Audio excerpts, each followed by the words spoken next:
Picture a palace so grand it could house the dreams of an entire nation.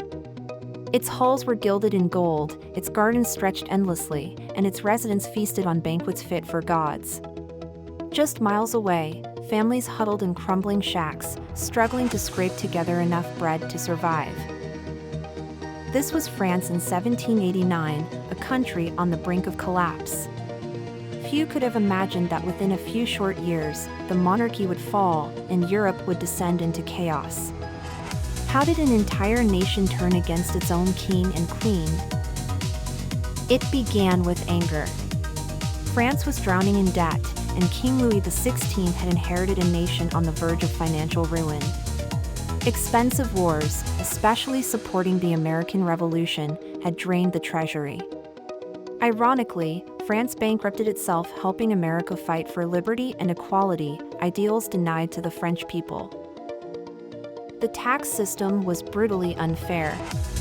The nobles and clergy, just 2% of the population, owned most of the wealth but paid almost no taxes. The burden fell on the Third Estate, the 98% of common people, who faced crushing poverty and hunger, especially as bread prices soared. In May 1789, Louis XVI convened the Estates General, a rare assembly of France's three estates, to address the crisis. But the Third Estate refused to be sidelined. Frustrated by the privilege of the other estates, they broke away and declared themselves the National Assembly, claiming to represent the people. Gathering in a simple indoor tennis court, they swore not to disband until they had created a new constitution. This tennis court oath became the spark that ignited the revolutionary flame. But Louis XVI dismissed the rebellion and sent troops to Paris, escalating tensions. On July 14, 1789, the simmering anger boiled over.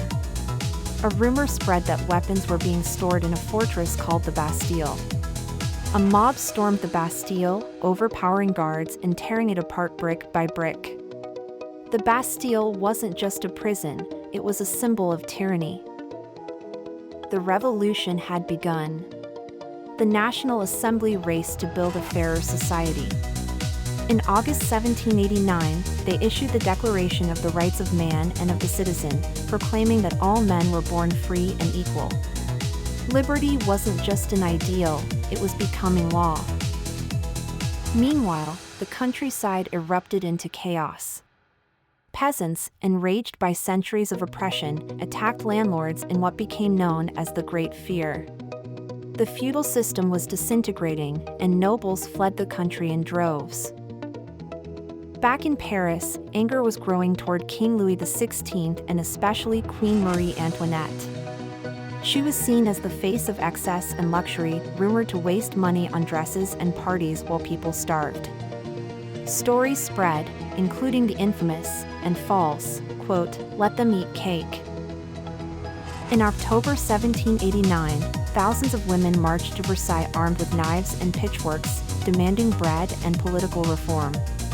They stormed the palace and forced the royal family to move to Paris, essentially as prisoners of the revolution. The monarchy's power was crumbling. The revolution fractured further. Moderates wanted a constitutional monarchy, while radicals pushed for a republic. In 1791, Louis XVI tried to escape to Austria, where Marie Antoinette's family ruled, but he was caught and dragged back to Paris in disgrace. By 1792, France was at war with Austria and Prussia, who sought to crush the revolution. Paranoia gripped the capital. Angry mobs stormed prisons and killed thousands of suspected traitors during the September massacres. Soon after, the monarchy was officially abolished. In January 1793, Louis XVI was put on trial for treason.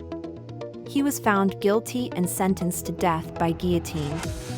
On the morning of his execution, he mounted the scaffold, and when the blade fell, the crowd erupted in cheers. But the king's death was only the beginning. The revolution spiraled into something far more terrifying. Under the leadership of Robespierre, the reign of terror began. Thousands, nobles, clergy, even ordinary citizens, were sent to the guillotine for being enemies of the revolution. Marie Antoinette, once the Queen of France, was among the victims. In October 1793, she was executed after a humiliating trial. The guillotine became the revolution's most infamous symbol, devouring all who stood in its way, or were merely suspected of doing so. By mid-1794, the terror turned on itself. Robespierre, once the voice of revolutionary ideals, was arrested and sent to the same guillotine he had used to silence his enemies. With his death, the revolution began to stabilize, but the damage was done.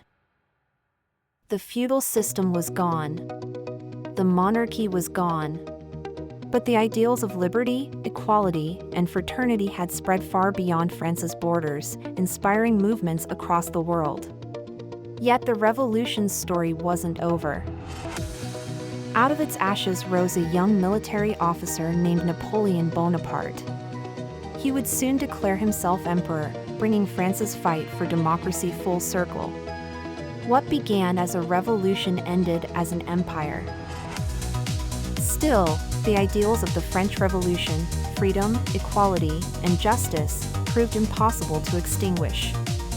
They changed the world forever. And it all started with hunger, anger, and a simple promise of hope. And it all started with a loaf of bread.